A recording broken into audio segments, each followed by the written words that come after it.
First India की इस खास पेशकश में मैं हूं आपकी दोस्त और होस्ट इंदु राठौड़। जयपुर को न केवल गुलाबी नगरी के नाम से जाना जाता है, बल्कि यहाँ पर बड़ी संख्या में स्थित मंदिरों के कारण इसे छोटी काशी भी कहा जाता है। गुलाबी शहर में कई ऐसी धार्मिक स्थान हैं जहाँ की पूजा विधि की वजह से वो स्थान कुछ अलग ही पहचान रखती हैं और एक आध्यात्मिक केंद्र के रूप में भी जाने जाते हैं। आज हम आपको जयपुर के कैसे ही आध्यात्मिक केंद्र लेकर चलते हैं, जहां पर नवरात्र का सप्तमी को बंगाली पूजा विधि से कन्या पूजन होता है। तो आइए चलते हैं जयपुर के गोनेर स्थित पहाड़ी बाबा के आश्रम में।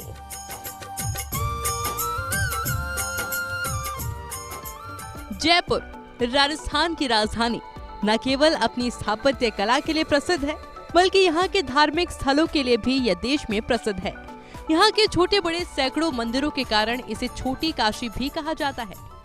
जयपुर के आराध्य देव गोविंद देव जी मंदिर हो, या फिर प्रथम पूज्य मोती डूंगरी गणेश मंदिर, या फिर खोले के हनुमान जी की बात हो, या फिर काले हनुमान जी की, गोपीनाथ जी हो, या फिर झारखंड और तारकेश्वर महादेव, या फिर जयपुर के गोनेर में स्थित जगदीश मंदिर की बात हो, गुलाबी नगरी में चारों ओर धार्मिक आस्था का केंद्र है। जगदीश मंदिर के अलावा एक और स्थान गोनेर में स्थित है, जहां पर शिव और शक्ति की उपासना होती है। कहा जाता है कि जहां शिव और शक्ति दोनों की पूजा उपासना होती है, वह स्थल बड़ा ही पवित्र होता है। नवरात्र के अवसर पर हम भी इस पवित्र स्थल की ओर बढ़ चले, इस जिज्ञासा में कि यहाँ पहुंचकर कैसा अनुभव होता है।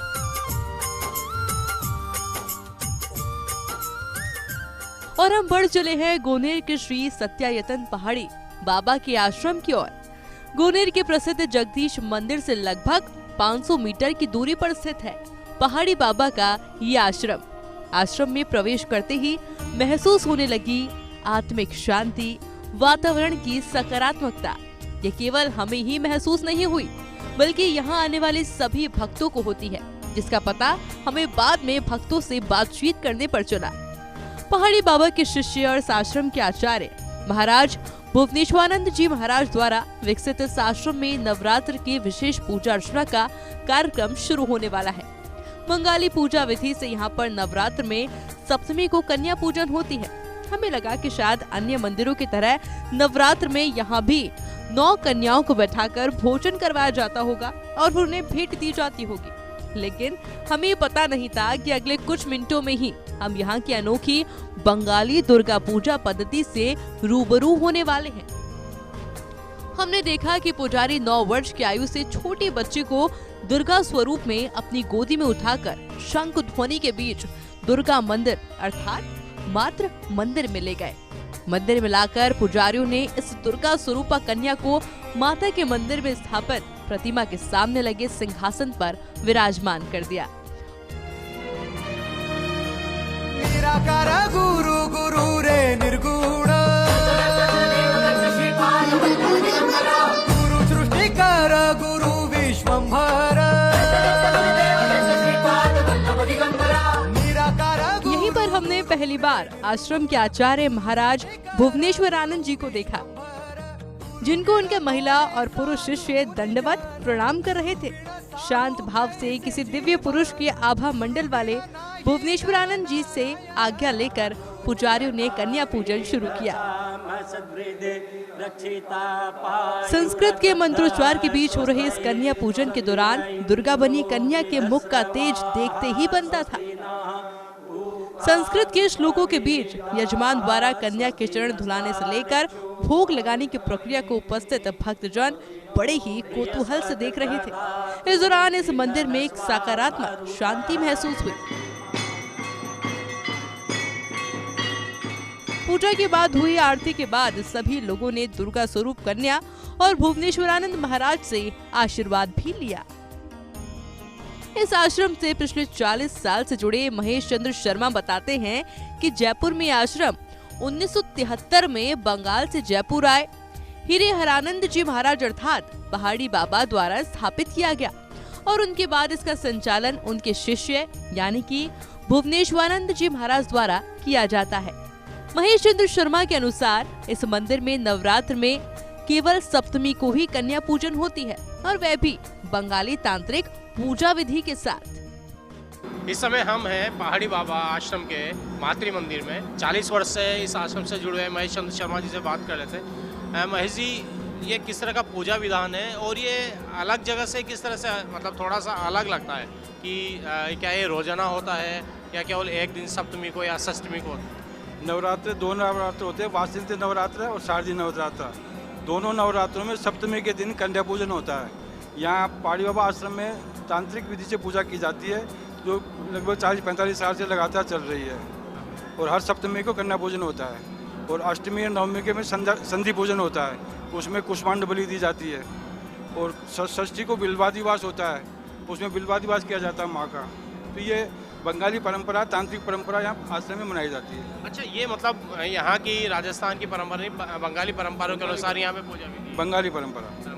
अच्छा, जो कन्या है क्या उसका चयन किसी विधि अनुसार होता है या गुरुजी जो महाराज आचार्य भुवनेश्वर जी उनके कथनानुसार होता है? किस तरह से उसका चयन होता है? शास्त्र में जो विधान दे रखा है उस विधान से अनुसार या फिर गुरुदेव जिसको कह देते हैं उसका वचन होता है। 9 वर्ष से छोटी बालिका होनी चाहिए। तो ये 9 वर्ष से छोटी बालिका का विधान क्यों है? कहीं ये उल्लेख है इस ये तरह? शास्त्र में लिखा हुआ है, शाक्त प्रमोद किताब है, तांत्रिक किताब है, उसमें लिखा हुआ है। अच्छा, और यजमान यहाँ पे राजस्थान से होते हैं या कहीं बाहर से भी आते हैं? जो श्रद्धालु आते हैं वो कहाँ से आते हैं? ये श्रद्धालु तो पूरे भारत से आते हैं, विदेश से भी आते हैं। यजमान तो जो गुरुदेव जिसको बनाते हैं वो बन जाते हैं। आश्रम का सदस्य होना चाहिए कोई भी। अच्छा, जो पहाड़ी बाबा हैं जो इन गुरुदेव के गुरुदेव थे, भुवनेश्वर आनंद जी के गुरुदेव थे, तो ये कितने सालों से इस आश्रम का अगर इतिहास जाना चाहे तो कितना, थोड़ा सा हमें बताएं डिटेल ताकि दर्शकों को बता सकें। जयपुर में पहाड़ी बाबा आश्रम 1973 से है। उससे पहले बाबा बंगाल में रहते थे, 73 में जयपुर आए, तब से पहाड़ी बाबा आश्रम चल रहा है। अच्छा, तो इसके श्रद्धालु बंगाल में भी है, यहाँ पर भी है। तो इसके मुख्य उत्सव इस आश्रम के क्या क्या हैं? मुख्य उत्सव तो नवरात्र, दोनों नवरात्र हैं और बाबा का जन्मदिन है, गुरु पूर्णिमा है, शरद पूर्णिमा है और शिवरात्रि है। ये मुख्य आयोजन है। चलिए, यहाँ पर जैसा महेशन जी ने कहा कि बंगाली विधि से तांत्रिक पूजा की जाती है, यह महत्वपूर्ण है क्योंकि जो राजस्थान में पूजा होती है वो 9 दिन अलग अलग माताओं के दर्शन के रूप में, और जो कन्या पूजन होता है नवरात्रि को होता है, मतलब 9वें दिन 9 कन्याओं का पूजन किया जाता है। लेकिन यहाँ केवल एक दिन सप्तमी को 9 वर्ष से छोटी कन्या का पूजन किया जाता है। ये शायद यहाँ और अन्य मंदिरों की पूजा में थोड़ा सा अलग है। आइए हम और जानते हैं यहाँ के कुछ और लोगों से, यहाँ से श्रद्धालुओं से बात करते हैं कि उन्हें यहाँ आकर किस तरह से और अच्छा लगता है, किस तरह से अलग लगता है। आइए चलते हैं। गुरु शिष्य परंपरा का निर्वाह करने वाले इस पहाड़ी बाबा के आश्रम में लगातार शिष्यों की संख्या बढ़ती जा रही है। संपूर्ण देश से शिष्य यहाँ पर विभिन्न अवसरों पर होने वाले उत्सवों में भाग लेने के लिए यहाँ पर एकत्रित होते हैं। पिछले 32 साल से जुड़े अवनीश पांडे के अनुसार जब वे पहली बार अपने एक देवी उपासक परिषद के साथ इस आश्रम में आए, तब से आज तक उन्हें वही सकारात्मकता महसूस होती है जो उन्हें पहली बार आने पर महसूस हुई थी। इस समय हमारे साथ कुछ श्रद्धालु भी हैं जो काफ़ी सालों से इस आश्रम से जुड़े हुए हैं। आपका नाम क्या है? अवनीश पांडे। पांडे साहब, आप कितने सालों से इस आश्रम से जुड़े हुए? करीब 32 साल हो गया मेरे को। 3 साल हो गए। 32 साल हो गए।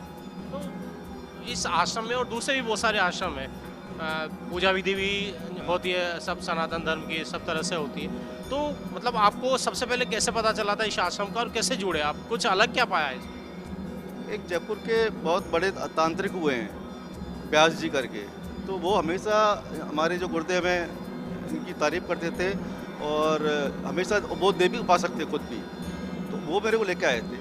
तो पहले दिन आया मैं, तो मेरे को अभी भी आश्चर्य होता है कि जो पहले दिन जो मेरे को फील हुआ गुरुदेव से मिलके आश्रम में जाके, आज भी बहुत सेम फील होता है। मतलब अलग कुछ नहीं है, वही प्रेजेंस, वही एनर्जी, वही सब और अब नज़र आता है। और एक विधि विधान से यहाँ पूजा पाठ होता है, नवरात्रि बहुत ही अच्छे होते हैं। जैसे आज जो पूजा हुआ है कन्या पूजन, हर जगह नहीं होता, हर मंदिर में नहीं होता, इसका बहुत विशेष महत्व है। काली का पूजन होता है, तो रात्रि तो काली की पूजा होगी, दिन में हमारी कुमारी पूजन होगी।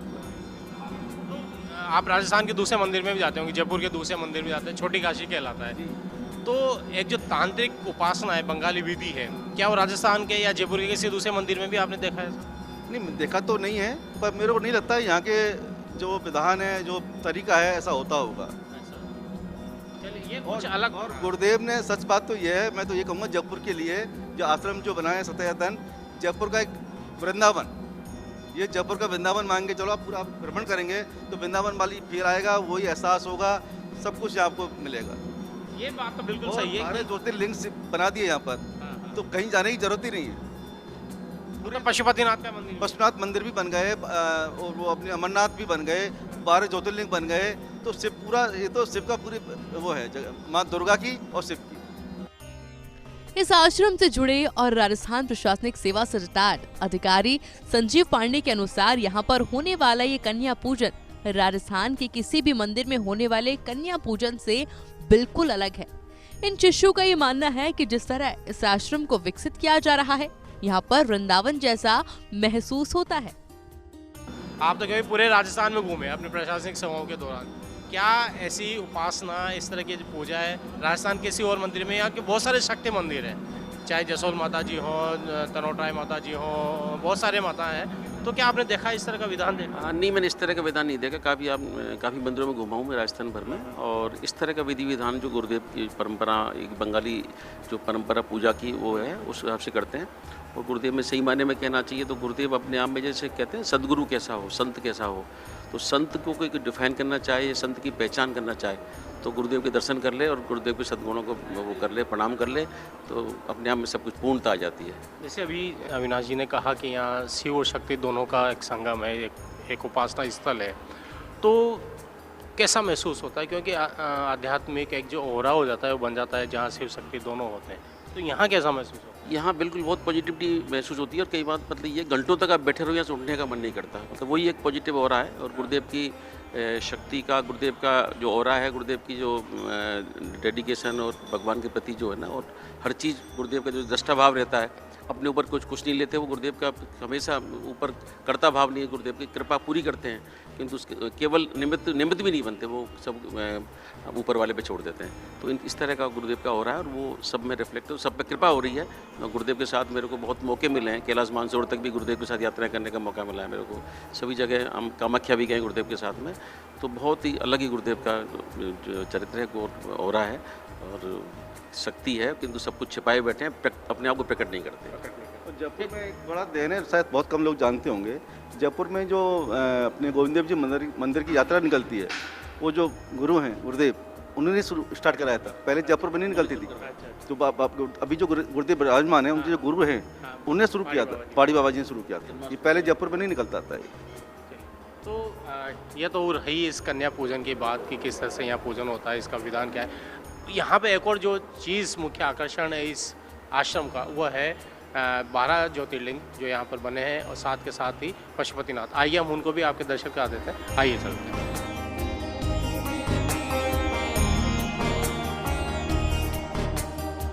पहाड़ी बाबा का आश्रम न केवल शक्ति का उपासना केंद्र है, बल्कि यहाँ पर शिव उपासना भी की जाती है। 2003 में भुवनेश्वरानंद जी महाराज ने यहाँ पर 12 ज्योतिर्लिंग की स्थापना की और इस शिव उपासना का स्थल भी बना दिया। इस आश्रम से जुड़े युवा शिष्य सुधामय के अनुसार श्याम चरण जी महाराज द्वारा शुरू किए गए इस क्रिया योग को उनके शिष्यों ने आगे बढ़ाया और अब पहाड़ी बाबा के नाम से प्रसिद्ध हुए। हरि हरानंद महाराज के शिष्य भुवनेश्वरानंद जी महाराज ने इसे आगे बढ़ा रहे हैं। इस आश्रम में क्रिया योग, कर्म योग के साथ ही भक्ति योग से भक्तों को रूबरू कराया जाता है। यहाँ आने वाले लोग न केवल शक्ति की पूजा करते हैं, बल्कि 12 ज्योतिर्लिंग के दर्शन के माध्यम से शिव की उपासना भी करते हैं। ये विश्वास है कि 12 ज्योतिर्लिंग के दर्शनों का फल तब तक प्राप्त नहीं होता जब तक कि महादेव के पशुपतिनाथ स्वरूप के दर्शन नहीं कर लिए जाए। और इसी भाव को ध्यान में रखते हुए इस आश्रम में नेपाल के काठमांडू में स्थित पशुपतिनाथ महादेव मंदिर से शिवलिंग को बनवाकर मंगवाया गया और अब लोग इसके दर्शन यहाँ पर कर पाते हैं। इस समय हमारे साथ हैं सुधामय, जो बाल्यकाल से इस आश्रम से जुड़े रहे हैं। इन्हीं से जानते हैं इस आश्रम के इतिहास के बारे में, और यह जो आश्रम है वह कनक घाटी से किस तरह से यहाँ पर आया उसके बारे में हम जानना चाहेंगे। सुधामय, किस तरह से थोड़ा सा हमें डिटेल में इस आश्रम के बारे में। इस आश्रम का ये रहा कि 2020 में परम पूज्य गुरुदेव ने अपने सानिध्य में इस आश्रम की स्थापना करी और जो समस्त भारत के 12 ज्योतिर्लिंग हैं उनको यहाँ पे एक साथ पूरे 12 ज्योतिर्लिंगों को गुरुदेव ने अपने सानिध्य में यहाँ पे स्थापित किया। एवं इसकी सबसे खास बात ये है कि भारत में ये स्थान एक पहला स्थान ऐसा है, क्योंकि ऐसा कहा गया है कि 12 ज्योतिर्लिंगों का दर्शनों का जो महत्व है जब भी पूरा होता है जब आप पशुपतिनाथ के दर्शनों को साथ में संपन्न कर लेते हैं, और 12 ज्योतिर्लिंगों के दर्शनों का महत्व आपका तब पूरा माना जाता है। तो इसी के साथ 12 ज्योतिर्लिंगों के साथ ही गुरुदेव ने यहाँ पे पशुपतिनाथ महादेव को भी स्थापित किया है। मंदिर के साथ पीछे पंचवटी तपोवन में गुरुदेव ने पशुपतिनाथ को, और पशुपतिनाथ की भी खास बात यह है कि उनको पूरा जो उनका पशुपतिनाथ भगवान हैं वो नेपाल से ही काठमांडू में जो मुख्य मंदिर है पशुपतिनाथ का, वहीं से वो निर्मित होकर उनको मंगवाया गया है और उनको यहाँ पे प्राण प्रतिष्ठित गुरुदेव ने अपने सानिध्य में पूरे वैदिक मंत्रोच्चार परंपरा के साथ इसको स्थापित किया है। मैं थोड़ा सा गुरुदेव जो आचार्य हैं यहाँ के भुवनेश्वरानंद जी महाराज, उनके बारे में भी थोड़ा सा जानना चाहूँगा। एक तरह से मैं कहूँगा कि पहला तो सबसे पहले क्रिया योग की परंपरा है। क्रिया योग प्रदत्त स्वामी श्री श्यामचरण लाहिड़ी महाशय, सदगुरु भगवान स्वामी श्री श्यामचरण लाहिड़ी महाशय के द्वारा प्रदत्त जो क्रिया योग है, उसके बाद उन्होंने लाहिड़ी महाशय ने इस परंपरा को आगे बढ़ाते हुए दीक्षित युक्तेश्वरानंद जी को, युक्तेश्वरानंद जी के बाद सत्यानंद गिरी जी, सत्यानंद जी के बाद पूज्य गुरुदेव स्वामी श्री हरिहरानंद जी, जिनको भक्तगण पहाड़ी बाबा के नाम से पुकारते हैं, और पहाड़ी बाबा के बाद वर्तमान में जो क्रिया योग परंपरा को निर्वहन आगे उसी रूप से कर रहे हैं वो परम पूज्य गुरुदेव आचार्य श्री भुवनेश्वरानंद गिरी जी महाराज, जो अभी आसनस्थ हैं वर्तमान गुरुदेव। तो उस परंपरा को ही आगे बढ़ाते हुए इस स्थान में क्रिया योग एवं आप एक तरह से ये कहें कि ये धरा है पावन कर्म योग की, अपन कह सकते हैं। कर्म योग में गुरुदेव का सबको यही निर्देश रहता है, सबको यही आज्ञा रहती है कि सतत ईश्वर चिंतन करते हुए, मन में गुरु नाम सुमिरन करते हुए, अपना निज कर्म करते हुए साथ में आप भक्ति को कंटिन्यू करें, भक्ति भाव से अपना कर्म करते हुए अपने कर्म को संपन्न करें। तो एक तरह से ये भूमि आप कर्म योग की पावन धरा मान सकते हैं, क्रिया योग की पावन धरा इस भूमि को आप कह सकते हैं। एवं उसके अलावा ये एक शक्तिपीठ आप इसको जयपुर का, क्योंकि शक्तिपीठ इस वजह से कि यहाँ साक्षात माँ काली विराज रही हैं, जैसा अभी आपने अंदर देखा। एवं यहाँ जो पूरी नवरात्र की 9 दिन की जो पूजा होती है, शारदीय नवरात्र, वासंती नवरात्र में पूरी वैदिक तंत्रोक्त पद्धति मंत्रोच्चारों से उस तरह से पूजा होती है, और साक्षात वो शिव और शक्ति की पूजा है। तो वही शिव और शक्ति जो समग्र रूप है, अर्धनारीश्वर भगवान भी गुरुदेव ने यहाँ पे स्थापित किए हैं, आप सामने देख सकते हैं। तो उसी परंपरा को देखते हुए ये एक बहुत अपने आप में एक सिद्ध शक्तिपीठ के रूप में भी इस स्थान को वो किया जा सकता है। भक्तों के अनुसार लोग, कईयों का अपना अपना वो है कि आप इतना मनोरम दृश्य है, इतना मनोरम वातावरण है, यहाँ की वाइब्रेशंस इस तरह के हैं, तो लोग बाग इसको मतलब जयपुर का वृंदावन भी कहते हैं। जैसा आपने कहा गुरु शिष्य परंपरा का केंद्र है, क्रिया योग का केंद्र है, तो श्रद्धालुओं में इस क्रिया योग के प्रति अब उत्सुकता कितनी बढ़ रही है? क्रिया शायद अभी भी क्रिया योग आम जन में उतना पॉपुलर नहीं है। क्रिया योग बहुत ही एक ऐसी विधि है जो गुरु प्रदत्ति रहती है, और जो समर्थ गुरु हैं वही उसको बताने में सक्षम हैं और वही आगे जो दिशा निर्देश करते हैं। तो वो सारी जो धारणा है वो वर्तमान में गुरुदेव हैं, पूज्य गुरुदेव, उनको अपने हिसाब से लगता है तो वो अपने श्रीमुख से और अपने द्वारा, उनके द्वारा प्रदत्त लोगों को किया भी जाता है, पर उसकी जो योग्यता है, जो कैपेबिलिटी है, वो जांचने का अधिकार वो परम पूज्य गुरुदेव को ही है। और यहाँ पर किस तरह के उत्सव होते हैं? इस आज नवरात्र, आपने 2 नवरात्र के तो बता दिए, और किस तरह के उत्सव हैं? यहाँ समय समय पर विभिन्न उत्सव होते हैं। परम पूज्य गुरुदेव के सानिध्य में सारे उत्सव बहुत हर्षोल्लास के साथ संपन्न होते हैं। महाशिवरात्रि पे 4 प्रहर का शिव पूजन होता है, वो गुरुदेव के सानिध्य में ही पंडितों द्वारा संपन्न कराया जाता है। गुरु पूनम का महोत्सव होता है, शरद पूनम का महोत्सव होता है, जो बंगाल की परंपरा है। उस दिन शरद पूनम पे लक्ष्मी नारायण भगवान की पूजा होती है, एवं समस्त पूजाएं यहाँ पे दिन प्रतिदिन चलती हैं। इसी के साथ में, इसी कड़ी में गुरुदेव ने मानव सेवा को माधव सेवा मानते हुए यहाँ पे 2021 में दरिद्र नारायण सेवा ट्रस्ट की भी स्थापना करी। हर किसी मानव में नारायण का स्वरूप समझते हुए समस्त आसपास की जितनी भी बस्तियां हैं, उसी के साथ उन्हीं बस्तियों में सब जगह निरंतर 100 आदमियों के साथ उस ट्रस्ट की स्थापना हुई थी, जो दिन प्रतिदिन प्रगति के शील है, और आज लगातार बढ़ते बढ़ते 250 से 300 उसकी संख्या पहुंच रही है। वही नारायण सेवा के रूप में यहीं आश्रम में सबका भोजन निर्मित होता है और समस्त बस्तियों में उसका वितरण करवाया जाता है। अच्छा सुधा, में एक और चीज़ जो क्योंकि क्यूरियोसिटी हो जाती है, मैं पिछले लगभग 18 साल से यहाँ जयपुर में रह रहा हूँ। मैंने इस आश्रम के बारे में, इस वाले आश्रम के बारे में नहीं सुना था, तो क्या आपको लगता है कि अभी भी लोगों को इस आश्रम का या यहाँ की जो पद्धति है, जो क्रिया योग वाली पद्धति, तो आश्रम का पता नहीं है, ऐसा मुझे लगता है अभी भी? कारण क्या है इसका? नहीं, आश्रम का अमूमन राजस्थान का हर एक आदमी आश्रम से विभिन्न लोगों जुड़े हुए हैं, और अपितु ऐसा नहीं है, विश्व में भी गुरुदेव के शिष्य हैं जो विश्व में ऑल ओवर कंट्री भी जुड़े हुए हैं, और समय समय पे वो लोग एकत्रित होते हैं, आते हैं, गुरुदेव से मार्ग निर्देशन लेते हैं, दिशा निर्देश लेते हैं। गुरु परंपरा जिस तरह से जो गुरुदेव को लगता है उस तरह से गुरुदेव उसको बताते हैं और उसको। श्रद्धालु बढ़ रहे हैं हर साल, बढ़ रहे हैं, शिवरात्रि पे भी अब बढ़ रहे हैं। हमेशा की तरह श्रद्धालुओं का आना जाना लगातार निरंतर जारी रहता है। मूल रूप से समाज का हर तबका, ऐसा नहीं है कि समाज का कोई बड़ा छोटा, समाज का हर तबका आश्रम से जुड़ा हुआ है, और हर किसी को अधिकार है पूर्ण रूप से गुरुदेव का आएँ, गुरुदेव के दर्शन लाभ लें। किसी के लिए कोई मनाती नहीं है, गुरुदेव सबके लिए उपस्थित हैं, सबके लिए दर्शन देते हैं। समस्त मंदिर सबके लिए, दर्शनार्थियों के लिए खुले हैं।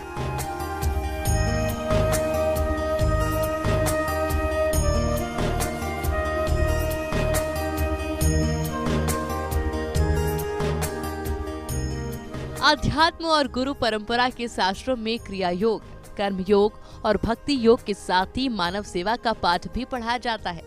नर सेवा ही नारायण सेवा, इसी भावना को ध्यान में रखकर 2021 में आश्रम द्वारा गुरु नारायण सेवा ट्रस्ट की स्थापना की गई। इस ट्रस्ट के माध्यम से आसपास के ऐसे लोगों को अच्छा खाना मुहैया कराया जाता है जिन्हें अपेक्षाकृत अच्छा खाना नहीं मिल पाता। 50 लोगों को खाना खिलाने से शुरू हुआ ये सिलसिला पिछले 4 सालों में 300 से अधिक लोगों तक भोजन पहुंचाने तक पहुंच चुका है। यह भोजन आश्रम के शिष्य भाई बहनों द्वारा ही बनाया जाता है। तो क्रिया योग में बेसिकली जो गुरुदेव ने जितना हम जान पाए हैं, क्रिया योग और कुछ नहीं, एक इंट्रोस्पेक्शन का तरीका है कि आप बाह्य जगत में रहते हुए भी आप अंदर की ओर गतिशील हो और अपने आप को नित्य रूप से देखो, अपना विवेक जागृत करो, तो उससे आपकी इंटरनल प्रगति होगी। दूसरा नेत्र को हम कर्म योग मान सकते हैं। कर्म योग का यदि हम बेसिस जानना चाहें तो जैसे पूज्य गुरुदेव ने एक ट्रस्ट शुरू करे, श्री गुरु नारायण सेवा ट्रस्ट।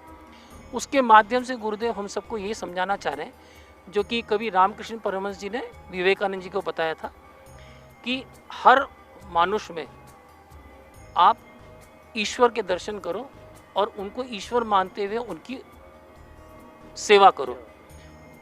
उसी फिलॉसफी को आगे बढ़ाते हुए गुरुदेव ने श्री गुरु नारायण सेवा ट्रस्ट की स्थापना करी, और उसके माध्यम से हम लोग सभी आश्रम परिवार के लोग जो जुड़े हुए हैं वो ये कार्य करते हैं कि हर संडे को सभी गुरु भाई बहन इकट्ठा होते हैं। और ये करीब 2021 में पूज्य गुरुदेव ने इनिशिएट करा था, जो 50 लोगों के भोजन तैयार करने से, और उनको जो डिज़र्विंग लोग हैं, जो गरीब लोग हैं, जिनको अच्छा खाना नसीब नहीं होता, जो कि आज आप और हमको सहज सुलभ होता है गुरुदेव की कृपा से, तो 50 लोगों से शुरू किया हुआ आज लगभग 250 से 250 तक वो नंबर पहुंच गया। सभी गुरु भाई बहन हर संडे को यहाँ एकत्रित होते हैं, अच्छा भोजन बनाते हैं, जैसा हम लोग खाते हैं, आज आप और मैं अपने किचन में खाते हैं। तो वो एक कर्म योग का तरीका है कि आप जुटो, खुद भगवत स्मरण करते हुए आप भोजन तैयार करो, और फिर ऐसे लोगों को जिनको वो नसीब नहीं होता उनको आप ईश्वर का रूप मानते हो, उनके सेवार्थ आप प्रस्तुत करो। साधना, बैठ करके साधना करना या उस रूप में आगे बढ़ना, वो प्रारब्ध का तरीका है।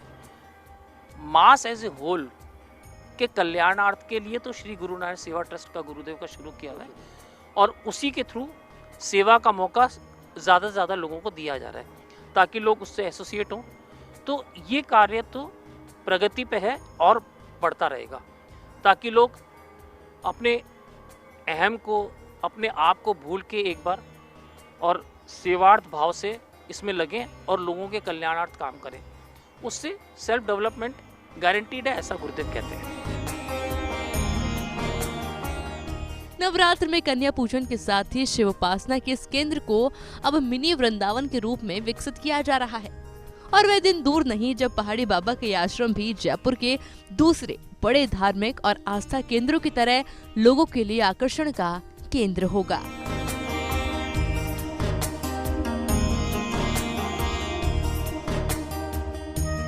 क्योंकि उत्सुकता है श्रद्धालुओं में कि क्रिया योग क्या होता है, और जो यहाँ की जिस तरह से नवरात्र में सप्तमी के दिन जो कन्या पूजन होता है, तांत्रिक विधि से जो पूजन होता है, वो इस आश्रम को किसी भी दूसरे आश्रम से थोड़ा अलग बनाता है। और शायद यही कारण है कि हर साल अब यहाँ पर श्रद्धालुओं की संख्या बढ़ती जा रही है, और आने वाले सालों में यह भी जयपुर के अन्य प्रसिद्ध मंदिरों की तरह एक बड़ा धार्मिक स्थल बन जाएगा।